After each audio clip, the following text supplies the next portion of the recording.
Chi è il più tifoso? Enzo. Io! Forza Napoli! Chi firma invece più autografi? Enzo. Lei! Io mi scoccio. Io faccio le foto, Enzo fa gli autografi. Se non aveste fatto i cabarettisti, avreste fatto? Nient'altro. Il cacciatore! Sono terzine esagerate. Il più geloso dei due? Io. Di cosa poi? Non si è capito. Lei, ma è ovvio, no? Per la mia bellezza è normale, qualsiasi donna sarebbe stata gelosa. Da chi avete preso spunto per lo sketch dei Tamarri? Dal popolo.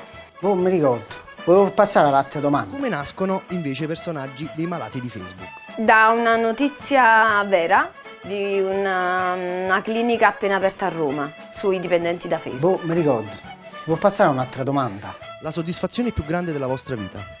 L'affetto della gente. Mi ricordo. Si può passare a un'altra domanda? La più grande delusione della vostra vita? Enzo. Monica! Il pregio e il difetto del vostro partner? La bontà. Il difetto anche. Troppa bontà.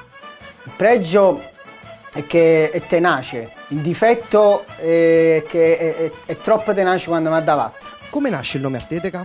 Da una lista di nomi e da questa lista una persona ha scelto questo Non nome. mi ricordo, si può passare a un'altra domanda? Ma hai pensato di fare un film drammatico? Sì.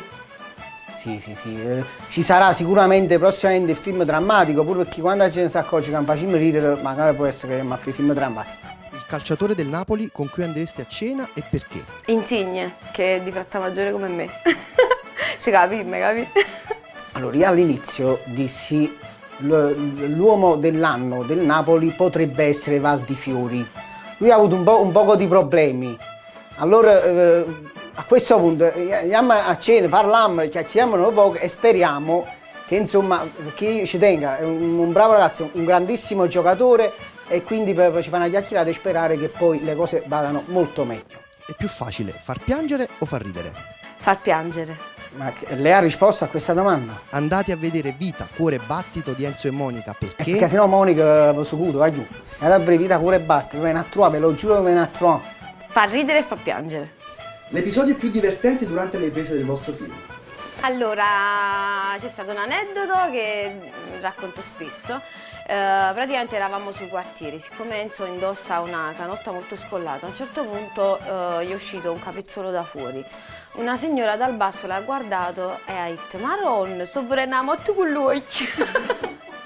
No, io allora praticamente stavamo sui quartieri spagnoli, mi tolsi una maglietta, la maglietta, uscì tutti i pettorali, gli addominali fuori, e una signora impazzita disse: Enzo, sei bellissimo. Com'è stato girare per Napoli un film del genere? È stato molto divertente.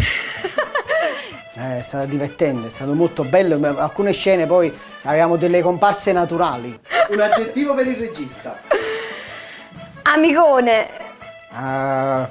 Sergione. Il peggior collega con cui hai collaborato nel film? Enzo. Lei. Un saluto ai lettori di Calcio Napoli 24. Ciao, battiti un bacio a tutti i lettori di Calcio Napoli 24. Ciao, cuori.